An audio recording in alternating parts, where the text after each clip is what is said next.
Où est allé Jésus pendant ces 3 jours entre sa mort et sa résurrection? Un tombeau vide se dresse comme témoin silencieux, annonçant la révélation d'un mystère sur le point d'être dévoilé.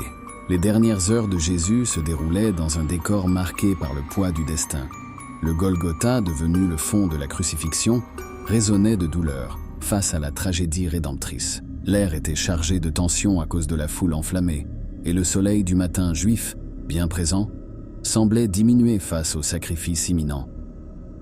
Jésus avançait en titubant, sous le poids de la croix sur ses épaules, atteignant le calvaire sous la moquerie de beaucoup et le mépris d'autres.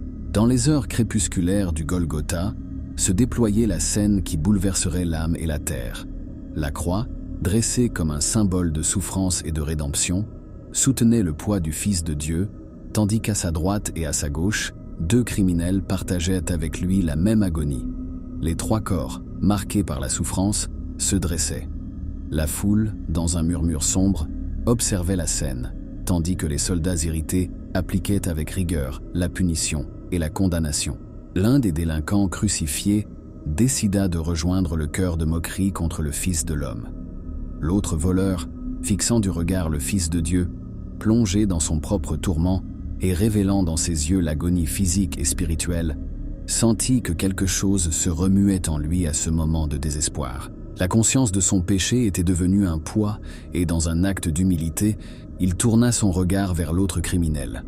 « Ne crains-tu pas Dieu, toi qui subis la même peine? Nous sommes punis car nous recevons ce que nos actes méritent, mais lui, il n'a rien fait. » Les paroles du voleur révélaient la transformation qui s'opérait dans son cœur. Au milieu de la douleur partagée, il reconnaissait la justice de sa condamnation et, faisant un tournant de foi, s'adressait à Jésus avec une demande qui changerait son destin.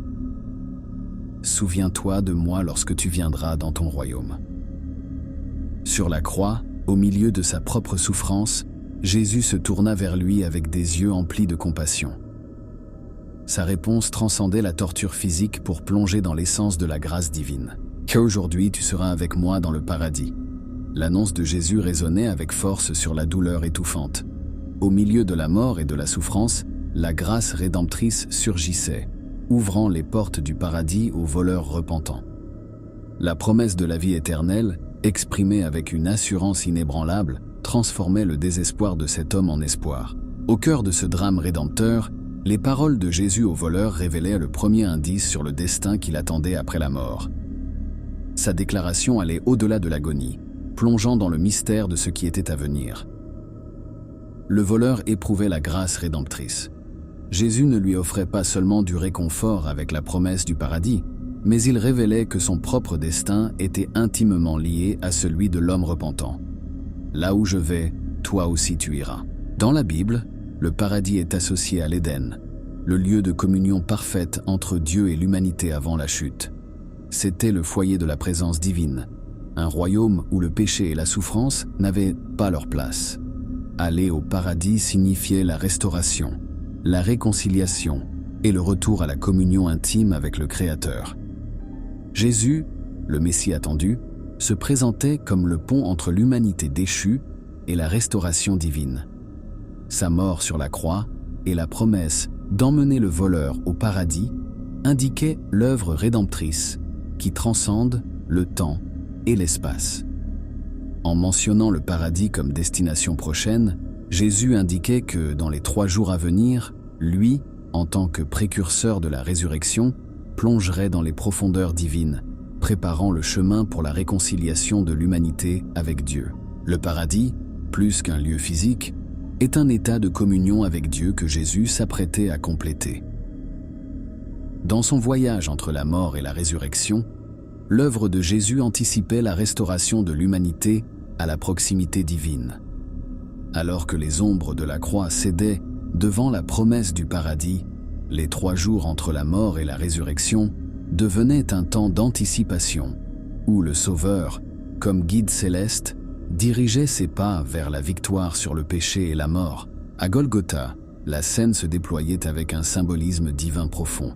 Jésus, suspendu entre le ciel et la terre sur la croix, portait sur lui le poids de l'humanité, ouvrant un nouveau chemin vivant vers la présence du Père par son sacrifice. Le soleil, annonciateur de la fin inévitable du Fils de l'homme, détourna son regard autour de midi.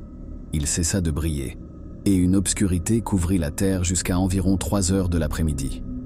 À ce moment crucial, le voile du temple se déchira de haut en bas, coïncidant avec le cri puissant de Jésus. « Père, je remets mon esprit entre tes mains. » Après ces mots, Jésus rendit sa vie. C'était un moment d'intime communion. Sur son lit de douleur, Jésus luttait encore pour établir un lien profond avec le Père. Ces mots évoquaient une confiance sans réserve, une remise totale au plan divin qui se déroulait. Ils ne représentaient pas seulement un acte de résignation face à la mort imminente, mais aussi une affirmation profonde de la relation unique entre Jésus et Dieu. Les mains du Père, recevant son esprit, symbolisaient l'acte de mourir, mais aussi la transition vers un état au-delà de la vie terrestre. Le destin de Jésus pendant les 3 jours suivants, entre la mort et la résurrection, était lié aux mains aimantes de son Père. Golgotha devenait un lieu sacré d'échange divin. Le vent murmurait avec tristesse tandis que les ombres s'étendaient. Un silence inhabituel s'emparait de l'air, comme si la création elle-même retenait son souffle, consciente de l'ampleur de ce qui se passait. En un instant, comme témoin muet de l'histoire, le ciel s'illuminait d'un éclat de tonnerre. La colère du ciel se manifestait dans un écho de douleur qui retentissait dans l'atmosphère. Chaque grondement semblait résonner avec la lamentation des cœurs brisés. Les nuages se pliaient les uns contre les autres, comme des rideaux noirs cachant l'agonie du Christ rédempteur. L'obscurité s'emparait du jour, abaissant un épais rideau qui enveloppait le Golgotha dans un manteau d'ombre. Le sol tremblait sous la souffrance divine. La terre elle-même semblait se tordre et gémir, comme si elle répondait aux tourments infligés à l'agneau de Dieu. Les pierres, témoins silencieux d'innombrables événements, se fissuraient comme un écho de la rupture dans le cœur de la création. Tandis que tout cela se produisait, l'Esprit de Jésus, confié au Père, naviguait dans les profondeurs divines, se préparant pour le moment glorieux où le tombeau vide proclamerait sa victoire sur la mort. Le crépuscule s'imprégnait d'une lumière dorée, tandis que le soleil descendait vers l'horizon, jetant ses derniers rayons sur le paysage de Jérusalem. L'atmosphère, saturée d'une sérénité mélancolique, voyait comment l'écho lointain des activités quotidiennes commençait à se dissiper. Joseph d'Arimathie, un homme juste et compatissant, disciple secret de Jésus, se hâtait vers le palais de Pilate, l'autorité romaine. La tension qui flottait dans l'air après l'exécution du roi des Juifs devenait plus dense à chaque minute qui passait. L'imposant palais de Pilate rappelait à tous qu'il était l'autorité décidant des destins de Jérusalem en ces temps tumultueux. Joseph d'Arimathie, un pharisien éminent, pénétrait au cœur des décisions qui marqueraient l'histoire. Devant Pilate, Joseph, avec un cœur plein de conviction, demanda la permission de retirer le corps de la croix. Une requête humble qui défiait les décisions prises par le Conseil suprême. Pilate acquiesça. Avec l'approbation du gouverneur, l'attention se tournait vers le corps de Jésus. Un groupe de personnes mené par Joseph s'approchait de la figure suspendue avec révérence pour retirer les clous qui maintenaient Jésus dans son lit de douleur élevé. Le corps, libéré de sa position élevée, a été descendu avec le plus grand respect. Les échos du bois résonnèrent dans l'air, marquant la fin d'une agonie et le début d'un nouvel acte. Joseph d'Arimathie, avec des mains aimantes et résolues, enveloppait le corps dans un linge fin pour faire la transition vers la tombe préparée dans le roc, un sépulcre vierge qui n'avait encore jamais été utilisé. Suivant le dessein divin, le groupe se dirigeait vers la tombe. Taillé dans la roche, le lieu de repos temporaire de Jésus attendait comme une capsule de mystère tissée dans le bois. Les pas résonnaient dans le calme du soir, alors qu'ils déposèrent le corps du maître dans son lit de pierre. Après avoir enterré le corps, l'entrée de la tombe a été scellée. La terre recevait le corps terrestre qui avait embrassé l'Éternel. La tombe, scellée et gardée, marquait la fin apparente du Messie. Mais là reposait seulement sa partie matérielle. Son esprit, dans les mains du Père, se préparait pour les événements finaux qui allaient se produire dans l'au-delà. Dans l'intervalle entre la mort et la résurrection, un événement extraordinaire se déclenchait dans les royaumes spirituels mystérieux. Jésus, revêtu de sa nature divine, descendait dans les profondeurs du Hadès, au domaine des ombres et des ténèbres, pour accomplir une mission transcendante. Comme conquérant de la mort, Jésus pénétrait les profondeurs qui avaient retenu les âmes de ceux qui l'avaient précédé. Dans sa descente dans les domaines de la mort, non comme prisonnier, mais comme libérateur, il arrachait des mains des ténèbres le gouvernement qu'elles avaient sur l'humanité. Avec autorité, il dépouillait les actes qui accusèrent les hommes, les libérant de la condamnation qui pesait sur leurs âmes. Dans ce royaume sombre, la vérité brillait avec force. Jésus affirmait son autorité sur les ombres, défiant les puissances qui pensaient avoir gagné sur la croix.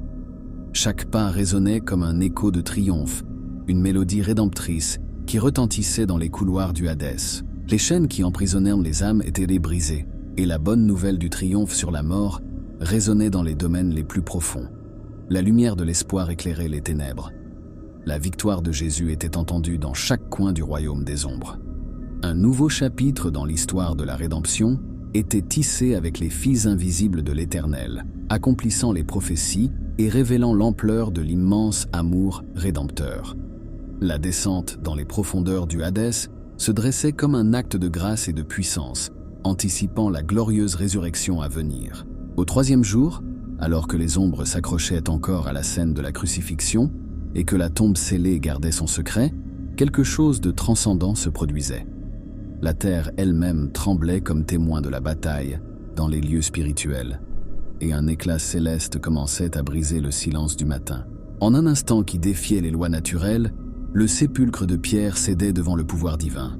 La tombe, qui avait gardé le mystère de ces 3 jours, s'ouvrait comme un portail vers la victoire éternelle. Jésus, celui qui était descendu dans les profondeurs, se dressait victorieux sur la mort avec les clés du Hadès dans ses mains. Dans le royaume des ombres, où la lumière de la vérité avait brillé, l'intrigue divine continuait de se déployer. Jésus, le conquérant de la mort, comme le soleil de justice, entamait son ascension triomphale. Le dimanche matin, les femmes qui apportaient des onguents pour honorer le corps de Jésus se trouvaient face au tombeau étonnamment vide. Le désarroi initial laissait place à la révélation divine. Des anges postés aux portes annonçaient « Il est ressuscité ». Le tombeau vide proclamait la vérité qui résonnerait à travers les siècles.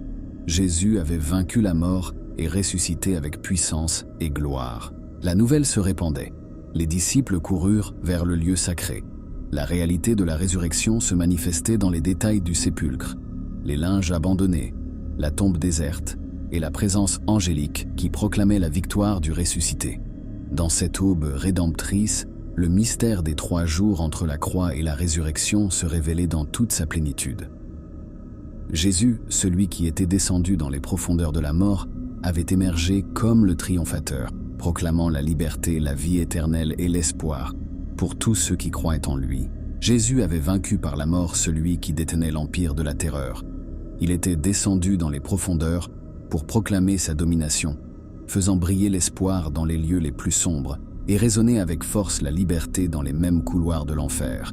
La résurrection se dresse comme la vérité ultime, pierre angulaire de la foi chrétienne, une certitude qui transcende la réalité du temps et de l'espace. Là où régnait la mort, maintenant, avec puissance, règne la vie éternelle. L'amour divin se manifeste dans l'expression suprême de compassion et de rédemption au monde.